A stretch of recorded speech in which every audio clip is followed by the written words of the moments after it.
但仅凭一把神器拦不住。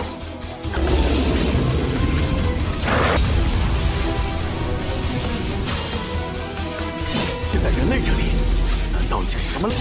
星辰之华章，烈攻狂杀，死神神将，神印。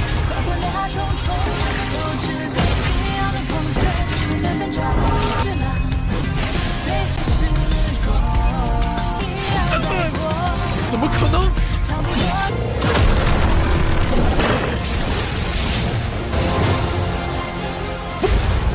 这股毁灭的力！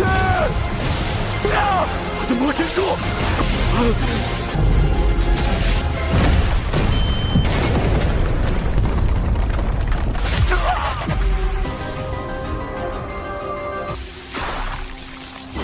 ！Halo kalian semua, selamat datang di channel Donghua Master. Bagaimana kabar kalian semua? Mimin harap kalian semua baik-baik saja. Dan pada video kali ini kita akan melanjutkan alur cerita dari serial Donghua Throne of Steel episode ke-150. Dan sebelum kita masuk ke cerita terbaru, mari kita sedikit mengingat cerita sebelumnya, yang dimana pada cerita sebelumnya Hao Chen bersama dengan rombongannya telah kembali ke tempat aliansi, lebih tepatnya wilayah selatan, dengan mereka juga membantu wilayah tersebut dari serangan pihak musuh. Dan singkat cerita, Hao Chen bersama dengan kelompoknya pergi ke tempat pertemuan dari aliansi, yang di sana mereka membicarakan mengenai Hao Chen yang telah menemukan mahkota yang memiliki titik teleportasi untuk pergi ke istana dari pihak musuh, yaitu Istana Bintang, yang hal ini akan bisa membuat mereka untuk melakukan penyerangan ke Istana Bintang tersebut, karena Istana Bintang ini merupakan istana yang berada di tempat paling tersembunyi, yang bisa dibilang juga sebagai otak dari penyerangan pihak musuh. Jadinya jika mereka bisa menghancurkan Istana Bintang ini, maka kekuatan musuh akan bisa mereka lumpuhkan dan peperangan akan bisa mereka hentikan. Tetapi para pihak aliansi juga memberitahu kepada Hao Chen bahwasanya mereka sekarang juga berada dalam pojokan dari pihak musuh, karena pihak musuh yang menginginkan Hao Chen. Jika Hao Chen tidak diserahkan kepada Raja Feng Shui, maka pihak dari Kekaisaran Feng Shui akan meletakkan pihak aliansi manusia. Tetapi untungnya pihak aliansi tetap tidak ingin untuk menyerahkan Hao Chen, dan itu merupakan inti cerita pada cerita sebelumnya. Kalau gitu pun sekarang langsung saja kita masuk ke bagian cerita terbaru. Cerita ini berlanjut dengan penyerangan yang masih terjadi di wilayah tenggara dari pihak musuh yang dipimpin oleh fraksi Jie.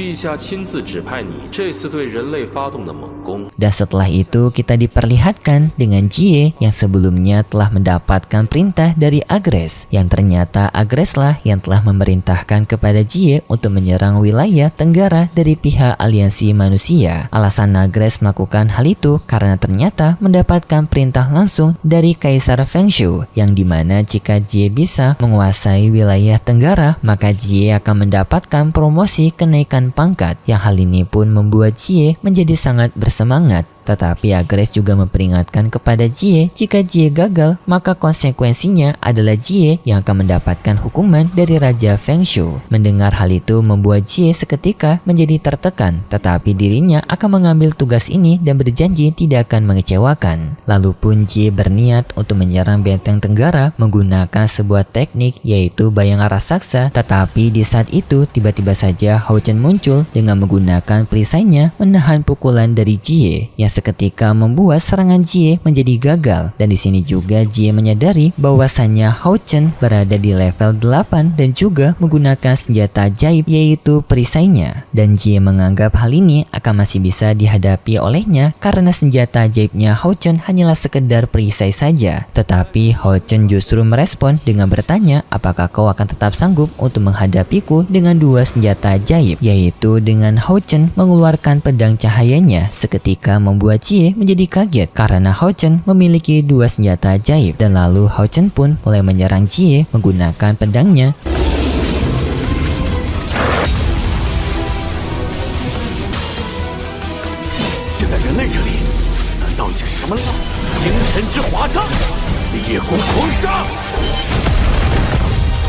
Tetapi Jie mampu menahan serangan tersebut dengan teknik pedang tulangnya. Dan tak lama kemudian adanya Chair yang datang juga untuk menolong Hao Chen berhadapan dengan Jie. Pertarungan 2 lawan 1 pun dimulai, yang dalam pertarungan itu Hao Chen bersama dengan Chair bisa memojokkan Jie, membuat Jie marah dan langsung ia mengatakan kalau dirinya akan menunjukkan bagaimana kekuatan dari dirinya yang merupakan perwakilan pilar ke-16. Yang di sana Jie menggunakan pedangnya memotong dimensi, yang dari dimensi tersebut muncullah banyak monster yang berasal dari pihaknya Jie. Dengan hal ini membuat jumlah pasukannya Jie semakin banyak, mengakibatkan pasukan ras manusia di pojokan. Apalagi di sini Benteng Tenggara sebentar lagi akan berhasil dijebol oleh Jie bersama dengan para pasukannya, yang dimana tampak para monster dari pihaknya Jie bisa berada di hadapan dari tembok Tenggara, dan mereka mencoba untuk menaiki tembok Tenggara tersebut, membuat para penjaga tembok menjadi panik karena cepat sekali pihak musuh menaiki tembok mereka, dan mereka pun mencoba untuk menahan mereka semua dengan mereka yang menjatuhkan para monster agar mereka tidak bisa memasuki tembok itu. Penetua Qian juga mengatakan jika para pihak musuh bisa memasuki tembok ini, maka kemungkinan kecil bagi mereka untuk tetap bisa melindungi kawasan Tenggara. Dan juga di sini para penetua menyadari bahwasanya Hao Chen dan juga Chair akan kesulitan untuk menghadapi Jie yang merupakan perwakilan dari pilar ke-16. 再厉害也只是2个八，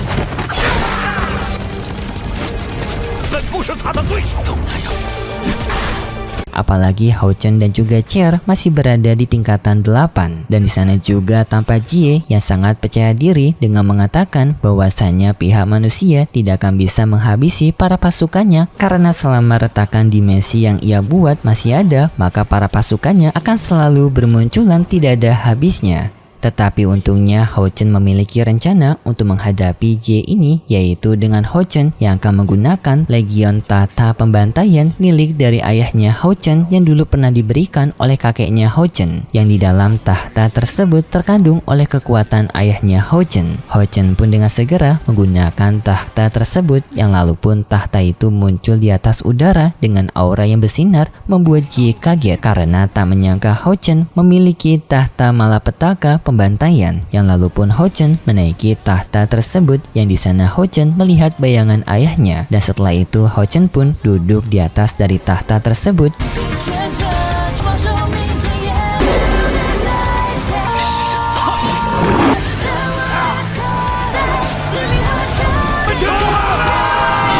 Yang lalu pun banyak pasukan cahaya yang bermunculan menghadapi para monsternya Jie, yang dengan tahta malapetaka pembantaian milik Hao Chen pun pihak manusia sekarang sangat diuntungkan berkat bantuan pasukan cahaya, yang di sini pun seketika membuat Jie menjadi kaget karena Hao Chen yang memiliki tahta malapetaka pembantaian. Ia pun bertanya kepada Hao Chen sebenarnya siapa Hao Chen. Hao Chen menjawab sebentar lagi Jie akan mengetahuinya. Jie yang mendengar hal itu menjadi sangat kesal karena dirinya diremehkan oleh Hao Chen yang masih berada di level ke-8, yang langsung pun Jie mengarahkan serangannya kepada Hao Chen berupa sebuah serangan tengkorak raksasa ke arah Hao Chen. Tetapi Hao Chen dengan sangat santai yang langsung menggunakan tahta malapetaka pembantaian tersebut menjadi armornya Hao Chen dengan bentuk armor baru.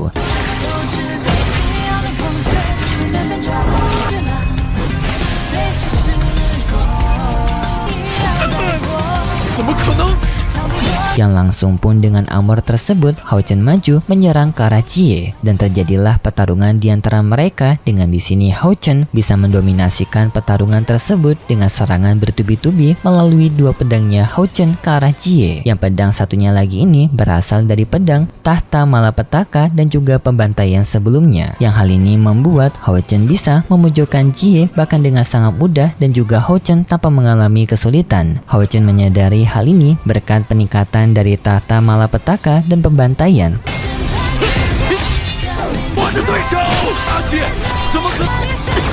Karena tahta ini sendiri merupakan tahta warisan dari ayahnya Hao Chen, jadi kekuatannya dapat dikontrol oleh Hao Chen dengan sangat mudah bahkan tanpa adanya hambatan, karena kekuatan ini serasa mengalir begitu saja. Yang pertarungan tersebut sampai pada akhirnya Hao Chen bisa mementalkan Jie.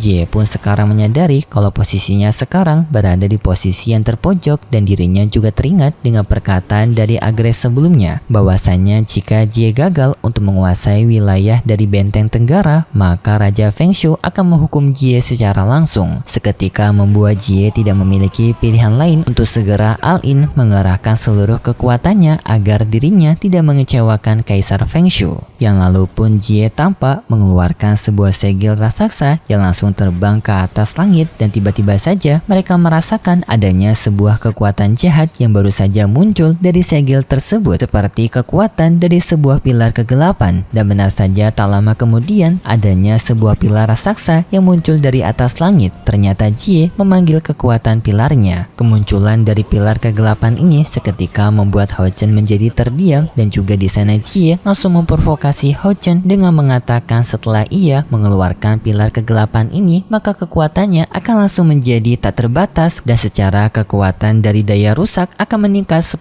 kali lipat karena menara kegelapan ini yang merupakan sumber kekuatan dari pihaknya Jie. Kekuatan Jie dalam waktu hitungan detik telah meningkat dengan sangat pesat, dan tidak hanya Jie saja tetapi para pasukan monsternya juga mendapatkan peningkatan kekuatan yang membuat para pihak pasukan manusia seketika langsung terpukul mundur dari peningkatan kekuatan monsternya Jie.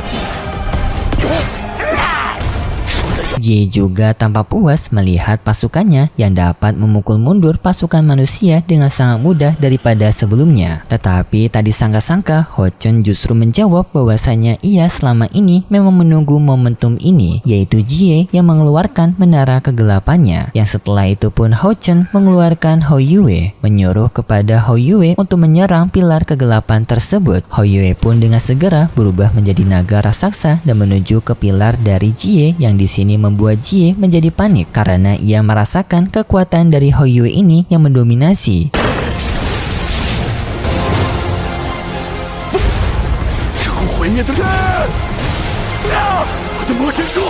Jie pun dengan segera mencoba untuk langsung mengembalikan menara kegelapannya agar tidak dihancurkan oleh Hou Yue dan juga Hao Chen. Hao Chen pun menjawab semua itu sudah terlambat, yang langsung Hao Chen maju menyerang ke arah Jie, sedangkan Hou Yue langsung menabrakkan tubuhnya ke arah dari pilar tersebut yang dengan sekali tabrakan membuat pilar itu langsung runtuh.